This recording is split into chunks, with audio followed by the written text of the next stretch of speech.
আসসালামু আলাইকুম রহমতুল্লাহি ওবরকাতুহু। সম্মানিত দর্শক, কাশ্মীর নিয়ে সম্ভবত আরেকটি যুদ্ধ অনিবার্য হয়ে পড়েছে। এ যুদ্ধ পাকিস্তানের সঙ্গে ভারতের প্রাথমিকভাবে শুরু হতে পারে। আর সেটা যদি পরিপূর্ণ যুদ্ধ নাও হয়, মিনিমাম যদি সার্জিক্যাল স্ট্রাইক হয়, সেই সার্জিক্যাল স্ট্রাইকের যে পরিণতি, এটি আফগানিস্তানে ছড়িয়ে পড়বে, এটি ভারতবর্ষের মাটিতে ছড়িয়ে পড়বে এবং বাংলাদেশেও তার আঁচ লাগবে। এই যে ঘটনাটি হঠাৎ করে শুরু হলো, সেটি হলো পাকিস্তান, যেটাকে বলা হয় পৃথিবীর ভূস্বর্গ। ইউরোপের যে সুইজারল্যান্ড সারা দুনিয়ার ভূস্বর্গ, তেমনি এশিয়ার ভূস্বর্গ হোক বা যাই বলেন না কেন, অপরূপ প্রাকৃতিক সৌন্দর্যের যে লীলাভূমি, সেই লীলাভূমি ভারত অধ্যুষিত যে জম্মু কাশ্মীর, সেই এলাকাকে কেন্দ্র করে এই ভারত রাষ্ট্র সৃষ্টি হওয়ার পর থেকে ভারতের কেন্দ্রীয় সরকার যে অপতৎপরতা চালাচ্ছে এবং সেখানকার যারা অধিবাসী, তাদের মনে ভারত সরকারের বিরুদ্ধে যে বিক্ষোভ এবং বিদ্রোহ, এবং সেই বিক্ষোভ বিদ্রোহকে পুঁজি করে সেই আজাদ কাশ্মীর বলে পরিচিত পাকিস্তান অধ্যুষিত কাশ্মীর যে রয়েছে, এর সঙ্গে জম্মু কাশ্মীর একত্র হওয়ার জন্য, অর্থাৎ পাকিস্তানের অধিকৃত বা পাকিস্তান যে অংশটি রয়েছে, যেটিকে আজাদ কাশ্মীর বলা হয়, অর্থাৎ মুক্ত কাশ্মীর, এবং জম্মু কাশ্মীর যে এলাকাটি রয়েছে, সেই এলাকার মুসলমানরা পাকিস্তানের সঙ্গে আসতে চাচ্ছে প্রথম দিন থেকেই। এখন বিনিময়ে তাদেরকে স্বায়ত্তশাসন, আলাদা স্টেট থেকে শুরু করে আরও অনেক সুযোগ সুবিধা নেহরু দিয়েছেন। কিন্তু তারপরেও সেখানকার সমস্যা সমাধান হয়নি, বরং নরেন্দ্র মোদীর জমানাতে উগ্র হিন্দুত্ববাদীরা সেই পুরো পাকিস্তানে প্যালেস্টাইনের মতো ঘটনা ঘটানোর জন্য বা গাজার মতো সেখানে একেবারে পোড়ামাটি নীতি অনুসরণ করার জন্য তারা সরকারকে প্রতিটি মুহূর্তে প্রণোদনা দিচ্ছে। এরই ধারাবাহিকতায় কাশ্মীর সবসময়ই একটা উত্তপ্ত। সেখানে যারা বসবাস করেন অভিজাত মুসলিম সম্প্রদায়, এবং কাশ্মীরের জনগণের ৯৮% হলো মুসলিম জাতিগোষ্ঠীর বা মুসলিম ধর্মের অনুসারী।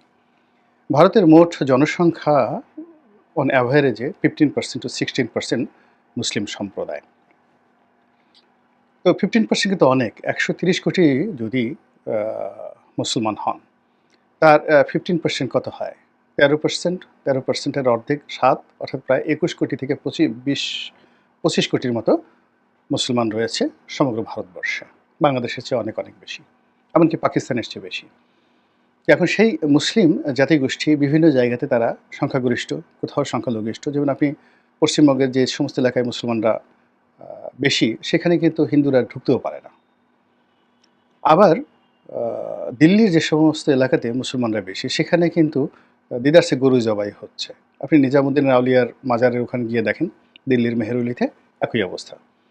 আপনি যদি উত্তরপ্রদেশে যান, এলাহাবাদ, সেখানে মুসলিম সংখ্যাগরিষ্ঠতা রয়েছে এবং সেখানে সব কিছু তারা ডমিনেট করে। হিন্দুরা কিছুই করতে পারে না। কিন্তু যেখানে মুসলিমরা সংখ্যালঘিষ্ঠ, সেখানে হলো হিন্দুরা নির্যাতন চালায়, যেগুলো আমরা পত্রপত্রিকায় দেখি। কিন্তু কাশ্মীরের বিষয়টা হলো আলাদা। ওখানে তারা কেবল সংখ্যাগরিষ্ঠ নয়, ওটা একক একটি রাষ্ট্র গঠন করার জন্য, মানে ৯৮% মুসলমান, এটা তো সৌদি আরবেও নেই, আফগানিস্তানেও এটা নেই, বাংলাদেশে তো নেই। এই অবস্থা জম্মু কাশ্মীরে। ফলে এই অঞ্চলটি পুরো ভারতবর্ষের জন্য, যারা শাসক শ্রেণী তাদের জন্য একটা, যারা হিন্দুত্ববাদ প্রতিষ্ঠা করতে চায় তাদের জন্য এটা একটা অ্যাটম বোমা।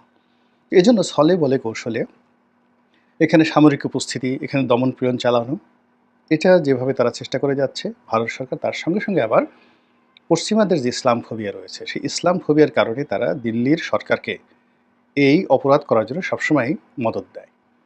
কাশ্মীরে জঘন্য হত্যাকাণ্ড, অর্থাৎ মোদি যখন ক্ষমতা এলো তখন সেখানে যে মিলিটারি সার্জেন্সি চালানো হলো, সেখানে প্রায় ৮ লাখ সেই সৈন্যকে ডিপ্লয় করা হলো। আবার বলছে ৮ লাখ। তো একটা কাশ্মীরের মতো একটা জায়গাতে যদি ৮ লাখ মিলিটারি ডিপ্লয় করে, মানে বছরের পর বছর সেখানে সব কিছু বন্ধ করে দেওয়া হলো, পশ্চিমের একটা টু শব্দ করেনি। এর কারণ হলো ওই যে ইসলাম ফোবিয়া।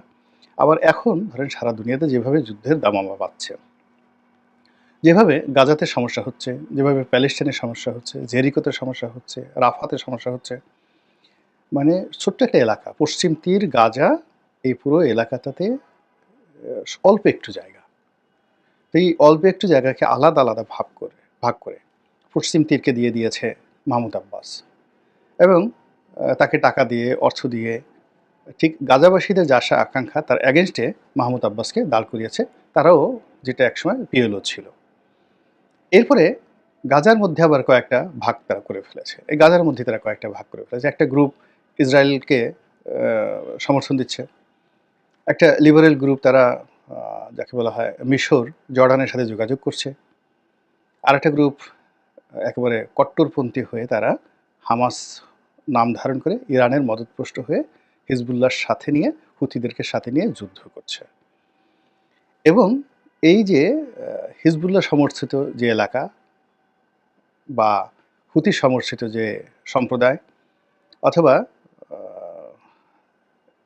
যাকে বলা হয় গাজাতে যারা শাসন কার্য পরিচালনা করছিল বা করে যাচ্ছে, সেই যোদ্ধাদেরকে নির্মূল করার জন্য ইসরায়েল, আমেরিকা, মিশর এবং জর্ডান একসঙ্গে কাজ করছে।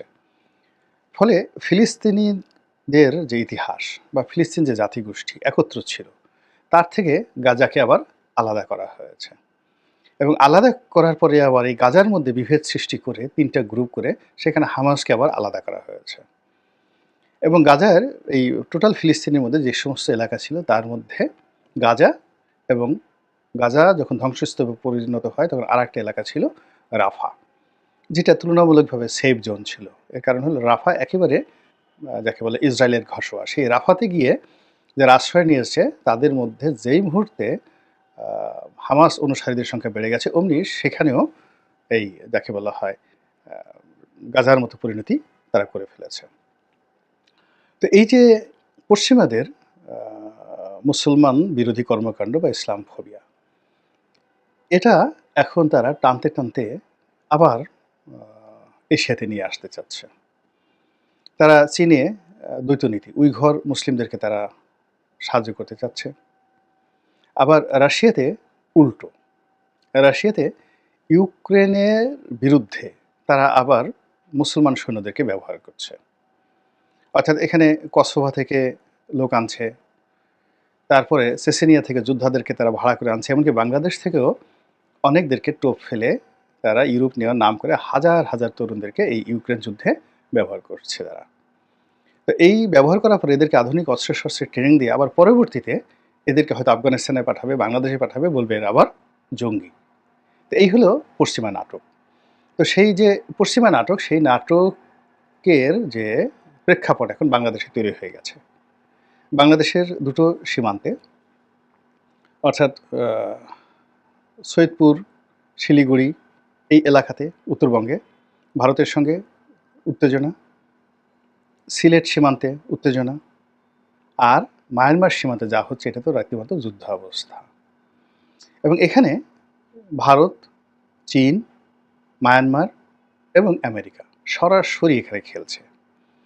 আর এই খেলার মধ্যে হঠাৎ করেই যখন কাশ্মীরের এই এলাকা যেটাকে বলা হয় পেহেলগ্রাম, তো পেহেলগাম এলাকাতে যে সন্ত্রাসী কর্মকাণ্ডটি চলল, ইতিমধ্যে প্রায় ৩০ জনের মতো নিহত হয়েছেন বলে খবর এসেছে। এবং এই কাজটি পাকিস্তানি জঙ্গিরা করেছে, লস্করে তৈয়বা এরকম বাকনেটের সংগঠন, তাদের একটা অঙ্গ সংগঠন, লস্করে তৈয়বার অঙ্গ সংগঠন এই কাজটি করছে।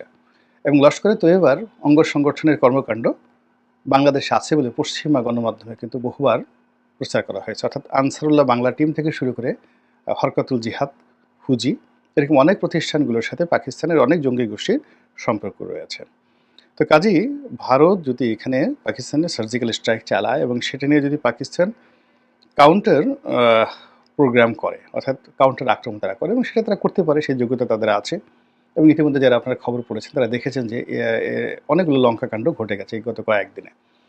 পাকিস্তান ভারতীয়দেরকে বের করে দিয়েছে তাদের দেশ থেকে। ভারতীয় দূতাবাসের যে কর্মকর্তা ৩০ জনে নামিয়ে আনতে বলা হয়েছে, সেখানে মিলিটারি অ্যাটাচি যারা ছিলেন তাদেরকে বহিষ্কার করা হয়েছে। একই অবস্থা ভারত করেছে। ভারত তাদের দেশে যে সকল পাকিস্তানিরা ছিলেন ভিজিট ভিসাতে তাদেরকে ৪৮ ঘন্টার মধ্যে দেশ ত্যাগ করতে নির্দেশ দিয়েছে। পাকিস্তানের যিনি সেনাপ্রধান তিনি বলেছেন যে কাশ্মীরের জন্য ২ বার যুদ্ধ করেছি, লাগে আরও ১০ বার যুদ্ধ করব।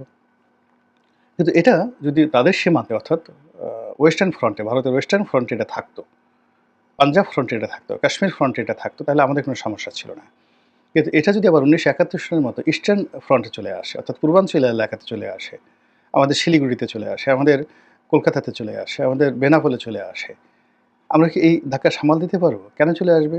ইদানিং আপনারা দেখছেন যে পাকিস্তানের সঙ্গে বাংলাদেশে অনেক লেনদেন হচ্ছে, অনেক সম্পর্ক হচ্ছে, অনেক ব্যবসা-বাণিজ্য হচ্ছে। এটা ভারতকে নানাভাবে উত্তেজিত করছে। একেবারে ভারত সরাসরি এই ওসিলাতে যদি বলা হয় যে পাকিস্তানের এই জিনিস বাংলাদেশে আছে। পাকিস্তানে বাংলাদেশে বসে তাদের সেভেন সিস্টার এই কাজগুলো করতে চায়। এবং হয়তো দেখা গেল ভারতই একটা ঘটনা ঘটিয়ে ফেলল। আসামে একটা ঘটনা ঘটলো, ত্রিপুরাতে, মিজোরামেতে একটা ঘটনা নিজেরা ঘটিয়ে ফেলল এবং বলল এটা বাংলাদেশ থেকে এসেছে। তাদের হাতে মিডিয়া আছে, আন্তর্জাতিক মিডিয়া আছে। আমরা কি করতে পারি বলেন? এবং সেটার প্রেক্ষাপটে যদি এই ফ্রন্টে এবং ১৯৭১ সনে তারা কিন্তু সেম ঘটনা ঘটেছিল। অর্থাৎ বাংলাদেশে তারা যুদ্ধ শুরু করেছিল ডিসেম্বর মাসের ৩ তারিখ ১৯৭১ সনের। এর আগ পর্যন্ত তারা লজিস্টিক সাপোর্ট দিয়েছে, কিন্তু তারা সরাসরি যুদ্ধে নেমেছে ৩ তারিখে। কিন্তু এখানে যুদ্ধ, অর্থাৎ এই পূর্বাঞ্চলীয় কমান্ডে যুদ্ধ শুরু করার আগে তারা কিন্তু ওয়েস্টার্ন ফ্রন্টে তারা যুদ্ধ শুরু করেছিল, ভারত। অর্থাৎ পাঞ্জাব রেজিমেন্ট যেটাকে বলা হয়। ইন্ডিয়ার যেটা ইন্ডিয়া তো পাঞ্জাব রেজিমেন্ট রয়েছে, পূর্ব পাঞ্জাব, পশ্চিম পাঞ্জাব, তো এরকম। তো সেখানে তারা ১ম যুদ্ধ শুরু করলো। তারপরে এসে ২য় দফাতে এই পূর্বাঞ্চলীয় অঞ্চলে তারা যুদ্ধ শুরু করলো।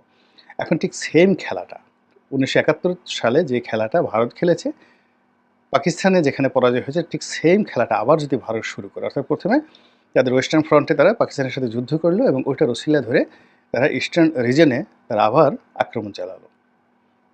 আক্রমণ চালানোর পরে তারা বলল যে এখানে আমরা আমাদের নিজস্ব প্রতিনিধি, বিশ্বস্ত লোকজন বসাবো।